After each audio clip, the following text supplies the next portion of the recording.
কতদিন পর তোমাদের সাথে শেয়ার করছি আলমারিটা কিভাবে আমি গোছালাম। তো দেখো, যখন আলমারিটা এসেছিল তখন সে মাথায় কত চুল আর ঠান্ডা ছিল বেশ, আর চারটে মাত্র দাঁত, কি হাসি তার।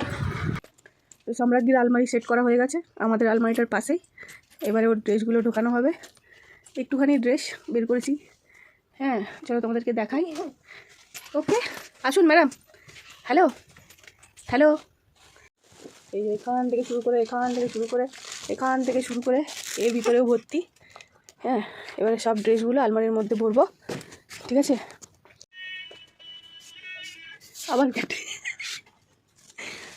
কি গোটা বাঁধাকপি সবাইকে হাফ হাফ দিয়েছে। ধারে দাঁড় করায়নি, ধারে ও চলে এসেছে। হ্যালো, দেখাও দেখাও কি, হ্যালো আমাকে দেখাও। এই যে এর মধ্যে এগুলো আছে,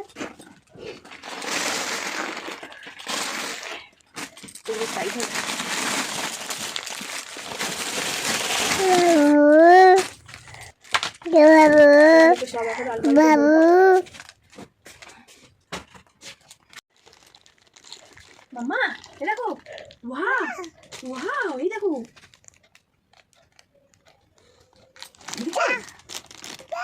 ওয়াও, এই দেখো ওয়াও, দেখেছো ওয়াও।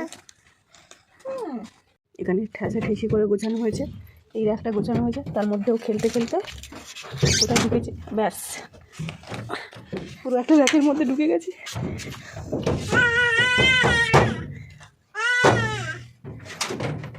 কীভাবে বেরোবি এবার? কী রে?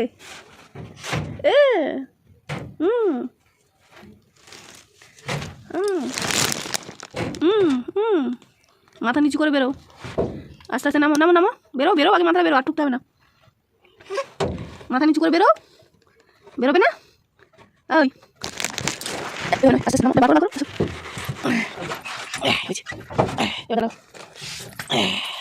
এতে উঠবে নাকি? উঠবে? হ্যাঁ উঠে যাও, ওঠো ওঠো ওঠো, হ্যাঁ ওঠো ওঠো। আচ্ছা আমি ধরছি, ওঠো। এতে ওর যাবে?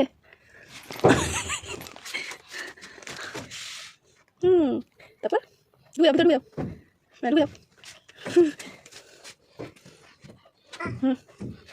এই যা। তো চলো এখন বর্তমান আলমারিটা কিভাবে গোছানো হয়েছে সেটা তোমাদের সাথে শেয়ার করি। এই যে উপরের র্যাকে এখানে ওর ব্যাগ, মানে বেবি যে ক্যারি করার ব্যাগটা, সেটা এখানে রেখেছি। আর এই ছোট্ট বোর্ডটা দেখছো, এটা মাম্পির বাবা ওর দাদা দিয়েছে। আর এখানে সাজগোজগুলো রয়েছে, সব চুড়ি, হেয়ার ব্যান্ড, নেল কাটার, চিরুনি। আর এই বাক্সটাতে শুধু সানগ্লাস। তারপর এখানে গার্ডার, এখানে সব সাজগোজ রয়েছে। আর এখানে কিছু ওর জামা কাপড়, প্যাম্পাস, আর এখানে সব কম্বল আর বালিশ, বাস বালিশ। এগুলো দুটো নতুন, এখনও ব্যবহার করিনি, একটা বালিশ ব্যবহার হচ্ছে। আলমারির একটা সাইড এইভাবে গোছানো।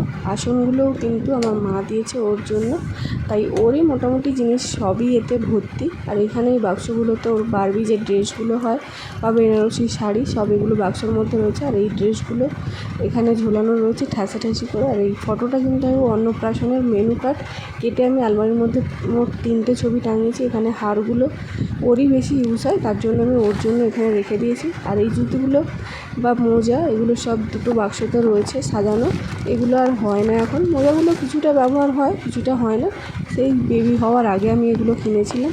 আর এখানে আর একটা জুতো রয়েছে, যেটা আমার বান্ধবী দিয়েছে, এখনও পরাইনি, তার জন্য আলমারিতে তোলা রয়েছে সযত্নে। জুতোটা খুবই সুন্দর। তারপরে র্যাকটায় যেগুলো বাইরে যায় তার জন্য জামাগুলো এখানে ভাঁজ করে রাখা আছে। নিচের র্যাকে এখানে শীতের জামা আর এমনি ঘরোয়া যে ব্যবহার করি সেগুলো সব মেশানো আছে। এগুলো শীতের সব সোয়েটার, এখানে প্যান্ট, আর এইগুলো সব আমি ঘরে রেগুলার ইউজ করি। আর নিচেতেও এক্সট্রা করে প্যাম্পাস এনে রাখা, মশারি, ওরই সব জিনিসপত্র ভর্তি। এইভাবে মোটামুটি এখন আলমারিটা গোছানো আছে। তারপরে এই যে লকারে এখানে কি রেখেছি দেখো, তো সমস্ত ব্যাগ এখানে কিন্তু রয়েছে। জামাগুলোর সাথে ব্যাগ তো ফ্রি দেয়, ছোটো ছোটো ব্যাগগুলো খুব সুন্দর, যেগুলো আমার খুবই একটা মায়া জড়িয়ে আছে, তার জন্য আমি ব্যাগগুলো এখানে সুন্দর করে সাজিয়ে রেখেছি। তো এতদিন পর তোমাদের সাথে শেয়ার করছি, কেমন লাগলো জানিও। সবাই ভালো থাকো, টাটা।